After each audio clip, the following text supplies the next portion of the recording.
Për më shumë se një shekull, mbretërit më të fuqishëm të Evropës kishin një dëshirë të përbashkët, të kishin sa më shumë shqiptar në ushtritë e tyre. Ata quheshin stratiot dhe konsideroheshin kalorësit më të frikshëm të kohës. Pas vdekjes së Skënderbeut dhe pushtimit të trojeve shqiptare nga Perandoria Osmane, mira luftëtar arbër u vendosën në Itali, Greqi dhe në brigjet e Adriatikut. Por ata nuk hoqën dorë nga profesioni që dinin më mirë, lufta.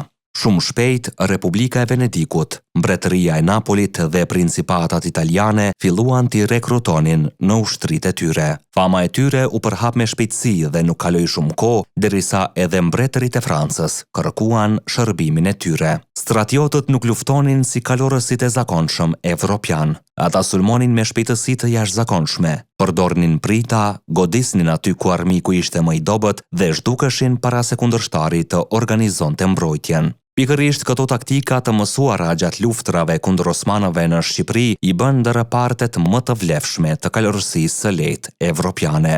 Në Francë, aftësia e tyre u bë aq e famshme sa lindi edhe një shprehje që përdorej për kalorësit më të zot, të kalerosh si një shqiptar.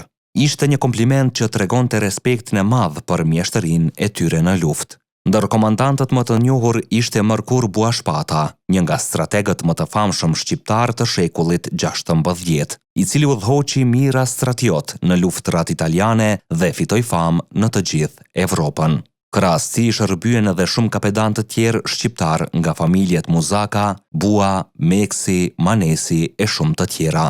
Stratiotët luftuan në disa nga betejat më të rëndësishme të kohës, si Fornovo, Ravenna, Agnadello dhe Marignano. Për më shumë se 100 vjet, ato u bën pjesë e ushtrive të mbretërve, princave dhe republikave më të fuqishme evropiane. Por me përhapjen e armëve të zjarrit dhe ndryshimin e mënyrës së luftimit, epoka e kalorësisë së lehtë filloi të merrte fund. Dal nga dal, edhe stratiotët u zhdukën nga fushbetejat, por jo nga historia. Edhe sot, studiuesit i konsiderojnë ata ndër njësitë më të suksesshme të kalorësisë së lehtë në Evropën e shekujve 15 dhe 16. Një kapitull i jashtëzakonshëm i historisë sonë që dëshmon se edhe pas rënies së Shqipërisë, emri shqiptar vazhdoi të nderohej në fushbetejat e kontinentit si simboli i trimërisë, disiplinës dhe aftësisë ushtarake.